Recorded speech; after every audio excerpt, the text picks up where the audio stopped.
Now today we are going to start chapter number 7, AC current. AC, that means alternating current. The current in which magnitude and direction both change with respect to the time is called the alternating current. And second one is the direct current. Direct current, that means the current in which magnitude and direction does not change with time, and its equation is I is equal to I0 sin omega t, and also we can write I is equal to I0 cos omega t, where I0 is a peak value. Peak, that means amplitude or the maximum or the highest value.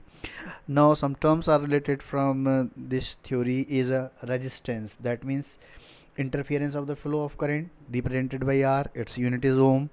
Reactance, if a circuit contains any one component from L and C, is called, L means inductive coil, C means condenser, so only one circuit, one component contained is called the reactance, and it is represented by capital X, and its unit is also ohm.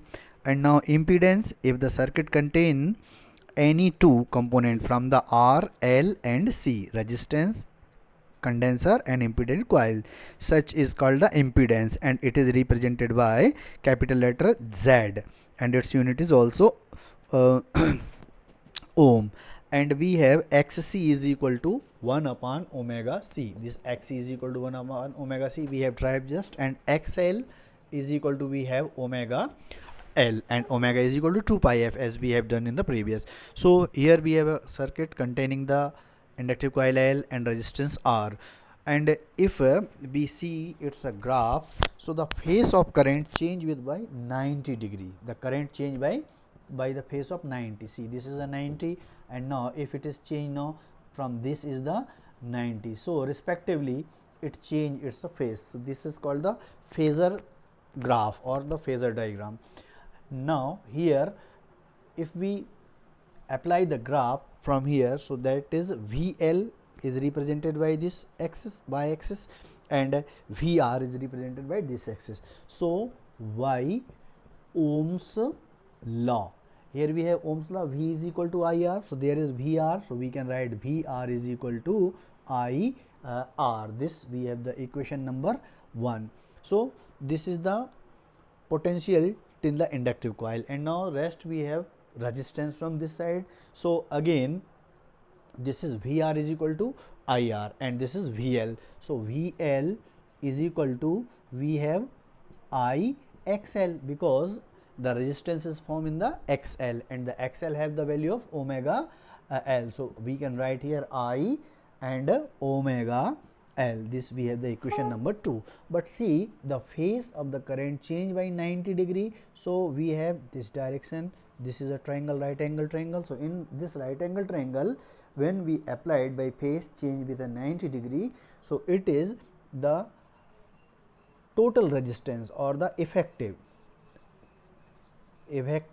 potential, that is V square is equal to, these two are the equal, so we can write the V square L plus this is V square R. From this equation 1 and 2 putting the value, so we have V square is equal to, VR is IR, okay, whole square, plus VL is IXL whole square. So look at there in the square, I square is common from the both the term, I can take common out from here. So this is R square plus XL whole square, okay. I can write the X square L, this L is in the base subscription like this, okay, XL.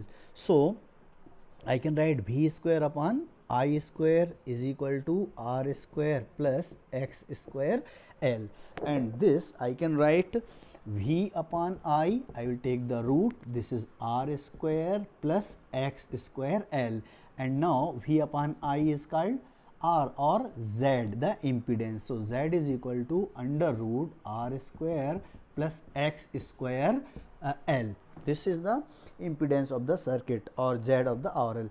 If we go for the phase, that we can say tan phi, and tan theta is perpendicular upon base. So perpendicular is this VL, this is VL, and base is VR. So we can put the value, VL is IXL and VR is IR. So IR is cancelled, tan phi is equal to, we can write XL upon R.